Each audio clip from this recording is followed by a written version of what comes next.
Okay, good morning, students. I am Dr. Nilesh Jain, uh, SIRTS Pharmacy. On behalf of Sage Group, मैं आपसे request करूंगा कि आप लोग घर पे बैठ के पढ़ाई करें। हमने हमारा सिलेबस जो है मेडिसिनल केमिस्ट्री का वो ऑलमोस्ट कंप्लीट हो गया है। हम आज से रिवीजन स्टार्ट करेंगे। लास्ट क्लास में हमने ड्रग डिस्कवरी और डेवलपमेंट के बारे में डिस्कस किया था। Now continuation of this we are now discussing pharmacokinetic and drug metabolism. As you know that all drug metabolism के बारे में कि जब कभी भी हम कोई भी ड्रग लेते हैं, इनहेल करते हैं, तो that will be goes for the first disintegration, dissolution and then goes for the absorption. Absorption होने के बाद drug reaches to the plasma यानी कि blood stream में जाती है and then it will be distributed throughout the body tissues, चाहे वो specific हो या non specific हो, and then वहाँ पे जाके वो receptor के साथ में bind करती है and then gives the pharmacological action. Simultaneously drug goes to the liver और वहाँ पे जाने के बाद that will be metabolized. After metabolism drug will be goes out by the renal excretion or by feces. So this is all general introduction about the pharmacokinetics of the drug. हम concentrate करेंगे drug metabolism पे basically. जैसे आप picture में देख पा रहे हैं, जो भी ड्रग हम लेते हैं एक पर्टिकुलर डोज में वो ल्यूमन से पास होती है। ल्यूमन के पास से पार होने के टाइम पे जो भी ब्लड्स वेसल्स होती हैं, दैट ब्लड वेसल्स जो है उस ड्रग को एब्जॉर्ब करती है। एब्जॉर्ब करने के बाद that will be reaches to the portal liver by the portal vein, और पोर्टल वेन में पहुंचने के बाद, लीवर में पहुंचने के बाद वहां पे जाके वो मेटाबोलाइज होती है। सो what is the general property of that biotransformation or drug metabolism? The biotransformation is a major mechanism of drug elimination. Because of that biotransformation, the production of metabolite that are more polar than the parent drug. तो सबसे पहला काम ये होता है कि जो भी ड्रग्स होती हैं वो और पोलर हो जाती हैं क्योंकि उनको ड्रग को एलिमिनेट होना होता है। तो पहला काम बायोट्रांसफॉर्मेशन का वैसे मेटाबोलाइट्स बनाना जो कि पोलर इन नेचर हो।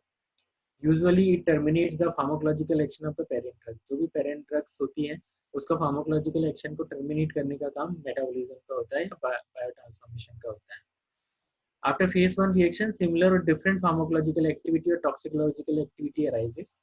तो जैसे जैसे phase 1 complete होगी तो it may be कि some active drugs metabolites जो होंगे वो non active या non toxic हो जाएंगी, या कभी कभी जो non toxic drugs या जो नॉन एक्टिव ड्रग्स होती हैं वो एक्टिव फॉर्म में कन्वर्ट होकर अपना फार्माकोलॉजिकल एक्शन देती हैं।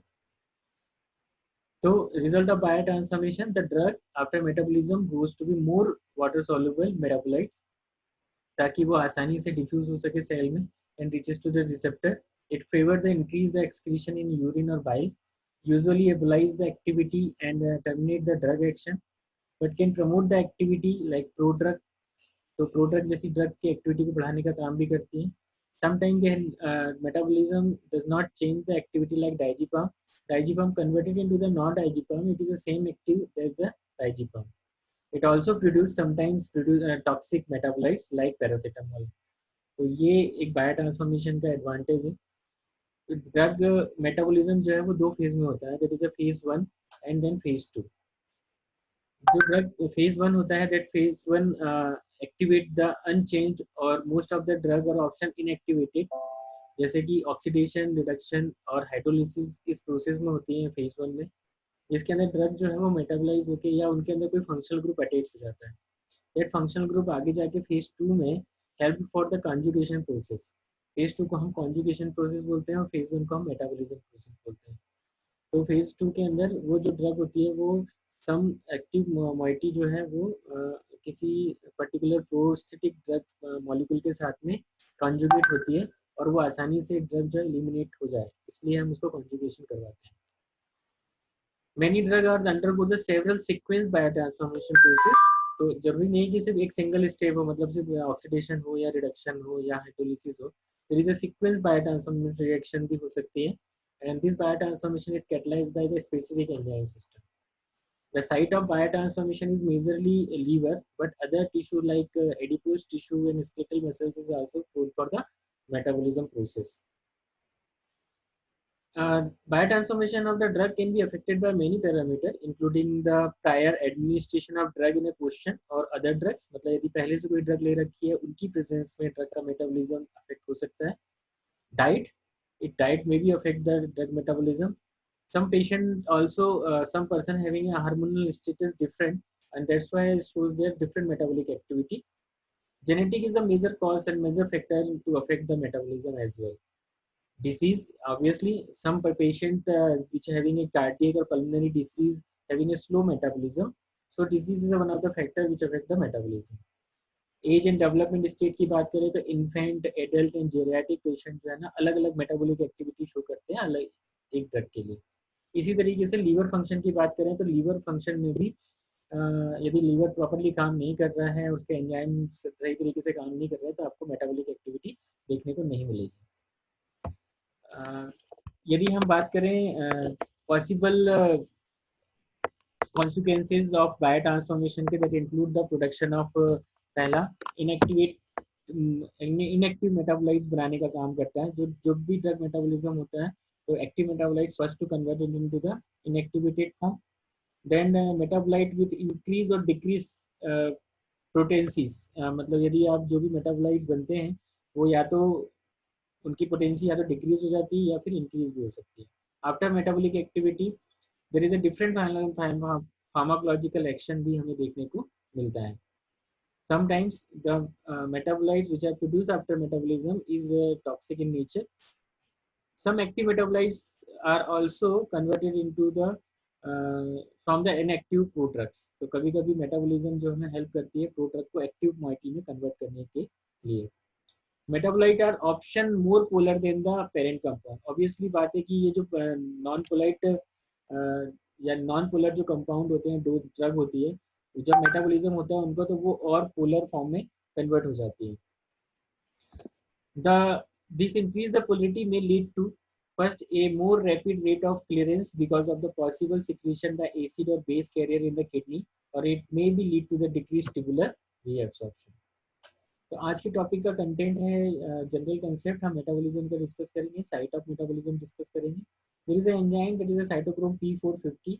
देन फेज 1 मेटाबॉलिज्म क्या होता है, फेज 2 मेटाबॉलिज्म क्या होता है, और कौन कौन से फैक्टर हैं जो कि मेटाबॉलिज्म को अफेक्ट करते हैं, वो सारी चीज़ें आज हम डिस्कस करेंगे। मैं start with the general concept. You already knows that what biotransformation does. तो बायोट्रांसफॉर्मेशन का पहला काम ये है कि सबसे पहले ड्रग को मेटाबोलाइट करना, यानी इनएक्टिव फॉर्म में कन्वर्ट करना, एंड दूसरे ड्रग को एक्सक्रीट आउट करना। So the purpose is to eliminate the drug from foreign compound. The major site is liver hepatocytes. Process in general, the parent drug is first to metabolite, मतलब lipid soluble drug जो है water soluble में convert हो जाएगी, क्योंकि lipid soluble जो है ना वो आसानी से एक्सक्रीट आउट नहीं होती। इसकी वजह से क्या होगा, मेटाबॉलिज्म की वजह से इनएक्टिव मेटाबोलाइट्स बनेंगे, रिलेटिवली नॉन टॉक्सिक मेटाबोलाइट भी बनेंगे, और ये आसानी से वाटर सॉल्युबल फॉर्म में एक्सक्रीट आउट हो जाएगी।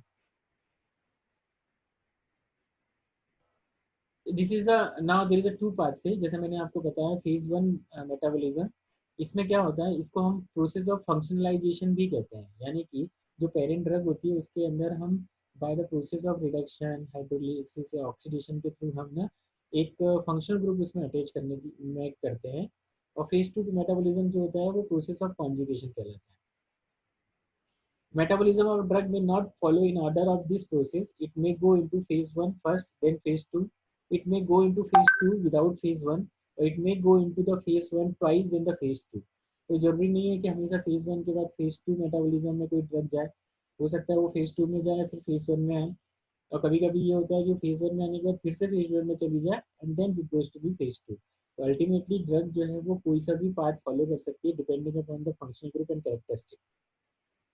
अब हम बात करते हैं एक एंजाइम की जिसका नाम है cytochrome P450। Cytochrome P450 is a large family of the enzyme present in the liver and help in the metabolism of the most of the drug. तो जैसा आप पाई चार्ट के अंदर देख रहे हैं, there is a large family which describes their name. The name cytochrome P450 NQ का मतलब है NADPH का मतलब है क्यूनोन ऑक्सीडोरिडक्टेज। डी का मतलब है डाइहाइड्रोपाइरीमिडीन डिहाइड्रोजिनेज। एडीएच का मतलब है अल्कोहल डिहाइड्रोजिनेज, और एएलडीएच का मतलब है एल्डिहाइड डिहाइड्रोजिनेज। फेज 2 में भी कुछ ड्रग मेटाबॉलिज्म के लिए आपके एंजाइम लगते हैं। और इनके नाम है HMT, TPMT, COMT, UGT, ST, GST। HMT means histamine methyl transferase. यहाँ पे सारे जितने भी एंजाइम्स होंगे ना ट्रांसफरेज एंजाइम होंगे। ये कॉन्जुगेशन में ना दैट पर्टिकुलर फंक्शनल ग्रुप भी transfer to the parent nucleus के ऊपर पेरेंट ट्रांसफर होता है। तो histamine methyl transferase, TPMT is the thiopurine methyl transferase, COMT is the catechol O methyl transferase, UGT is a uridine glucouracil S transferase, ST means a sulfo transferase and GST का मतलब है glutathione S transferase. Now comes on a phase 1 reaction. phase 1 reaction जो है उसको हम बोलते हैं functionalization reaction. इसमें ऑक्सीडेशन होता है, रिडक्शन एंड हाइड्रोलिटिक प्रोसेस होती है. Purpose of this process is introduction of polar functional group molecule, यानी कि हम या तो हाइड्रोक्सिल ग्रुप अटैच करेंगे या कार्बोक्सिलिक ग्रुप अटैच करेंगे, अमीनो ग्रुप अटैच करेंगे या थायल ग्रुप अटैच करेंगे. Increase the molecular polarity. Phase 1 जो है वो पोलरिटी को बढ़ाने के लिए मदद करता है. May not produce metabolites for excretion. ये इससे डायरेक्टली ड्रग जो है ना एक्सक्रीशन में नहीं जाती है. It does provide a site for the phase 2 metabolism. ये क्या करता है कि ड्रग मॉलिक्यूल के ऊपर ऐसा फंक्शन ग्रुप अटैच करता है जिससे हमें फेज 2 प्रोसेस करवाने में आसानी है. नाउ फेज 2 रिएक्शन जो होती है इसको हम कॉन्जुगेशन रिएक्शन बोलते हैं, जिसमें इंडिविजुअल हाई पोलर कॉन्जुगेट जैसे glucuronic acid, sulphate, glycine, acetyl, methyl and glutathione functional group जो है वो जहाँ पे भी हाइड्रोक्सिल, कार्बोक्सिल, अमीनो या थायल ग्रुप जुड़े हैं फेज 1 के द्वारा, उसमें जाके ये फंक्शनल ग्रुप जो है अटैच होते हैं. इससे क्या होता है, conjugates are readily excreted in the urine and that's why increase the water solubility relatively to the parent compound. An example of metabolism यहाँ पे आप देख सकते हैं, there is a tetrahydro cannabinol is undergo the series of metabolic steps prior to the urine excretion. हम site की बात करते हैं तो there is a major site is a liver because it is a highly perfused organ, because बहुत सारा blood जो है बाय पोर्टल वेन के थ्रू लीवर में पहुंचता है. It having a rich in enzyme, बहुत सारे एंजाइम्स प्रेजेंट हैं. It act as endogenous and exogenous as well. Is also have a first pass effect, मतलब ड्रग जो है वो इंटेस्टाइन या स्टमक में ना जाते हुए डायरेक्टली लीवर में भी जा सकती है. तो it is a highly perfused organ. क्योंकि it is extra hepatic metabolic site भी है, मतलब लीवर के अलावा भी कुछ जगह है जहाँ पे मेटाबॉलिज्म होता है, जैसे इंटेस्टाइनल वॉल. खासकर सल्फेट कॉन्जुगेशन, एस्ट्रेज और लीपेज एंजाइम यहाँ पे प्रेजेंट होते हैं जो कि आपके मेटाबॉलिज्म में हेल्प करते हैं. Bacterial flora, it is another portion या अनदर प्लेस जहाँ पे मेटाबॉलिज्म होता है, खासकर रिडक्शन ऑफ एरोमेटिक नाइट्रो और एजो कंपाउंड का.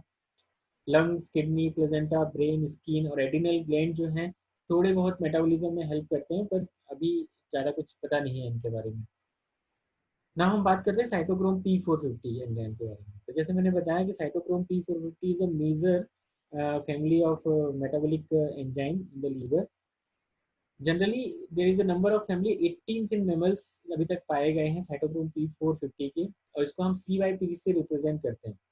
each number of which catalyze the biotransformation of unique spectrum of drug.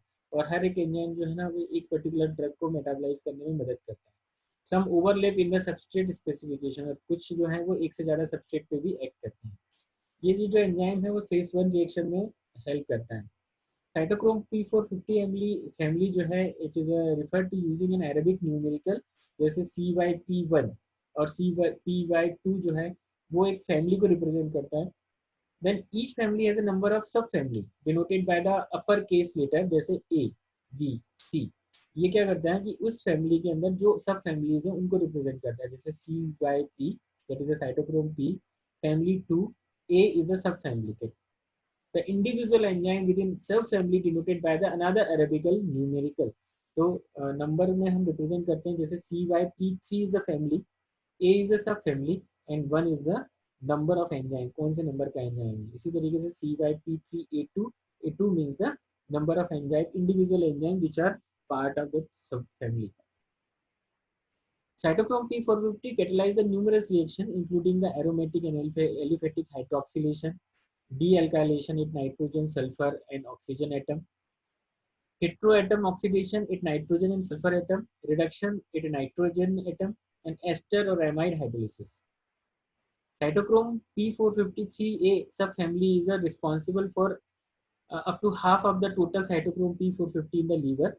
मतलब ये जो CYP3 है ना वो बहुत ज़्यादा मात्रा में लीवर में पाया जाता है. Account for approximately 50% of the metabolism of clinically important drug. CYP3A4 is a particularly abundant enzyme.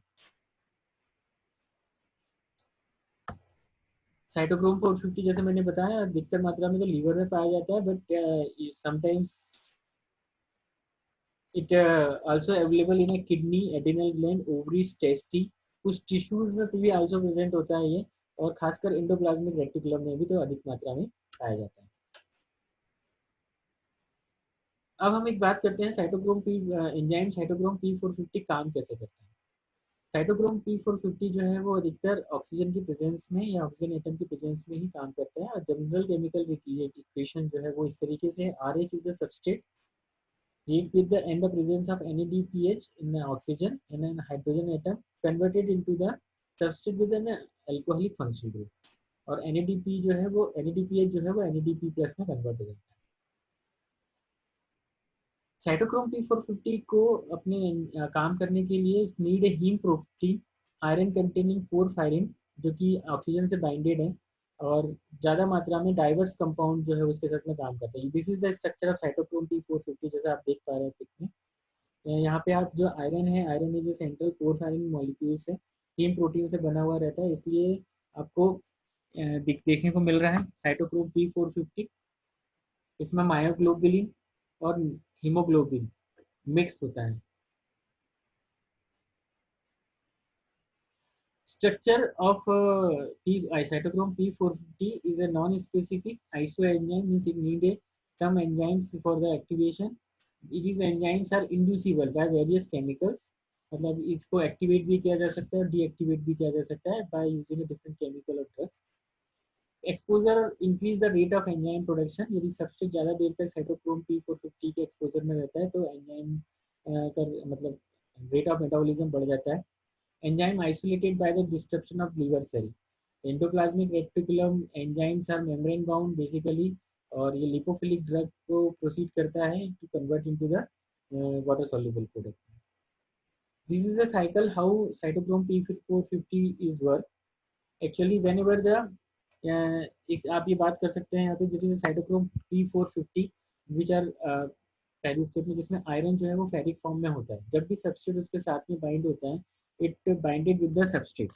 एक इलेक्ट्रॉन गेनिंग करने के बाद एक इलेक्ट्रॉन मिलता है NADPH प्लस यानी कि रिडक्टेज एंजाइम से, और ये इलेक्ट्रॉन्स जो है वो फेरिक फॉर्म को फेरस फॉर्म में कन्वर्ट करते हैं. In the presence of oxygen this oxygen bind with this iron molecule, and then again he got the one electron from the NADPH again deducted by the reductase enzyme, और oxygen जो molecule जो है वो उसके पास एक lone pair of electrons आ जाते हैं. Next step में 2 हाइड्रोजन जो है वो ऑक्सीजन को अपने साथ में लेके चले जाते हैं तो फॉर्म है H2O, and again it converted into the oxygen form of ferric. And then finally जो साइटोक्रोम P450 है सबस्ट्रेट मॉलिक्यूल को प्रोडक्ट में कन्वर्ट कर देता है by attaching a hydroxy 1 oxygen to the H molecule और बनाता है ROH, और इस तरीके से फिर से आपका साइटोक्रोम P450 तैयार हो जाता है नेक्स्ट साइकिल, जैसे आप इस पिक्चर में भी अच्छे से समझ सकते हैं.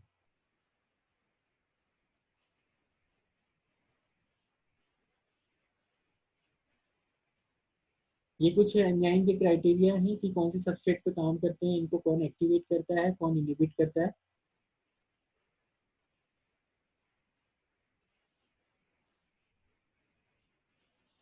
नाउ हम आते हैं फेज 1 रिएक्शन. फेज 1 रिएक्शन जो है वो 3 तरीके की रिएक्शन होती है: oxidative reaction, reduction reaction and hydrolysis reaction. हम इसको कंटिन्यू करेंगे नेक्स्ट क्लास में, और हम कॉन्जुगेशन रिएक्शन पढ़ेंगे. आज के लिए बस इतना ही. आप घर पे रह के नोट्स बनाइए. ये आपका रिवीजन था, रिवीजन पार्ट 1 ड्रग मेटाबॉलिज्म का, और होप आपको ये सब समझ में आया होगा, और थैंक यू.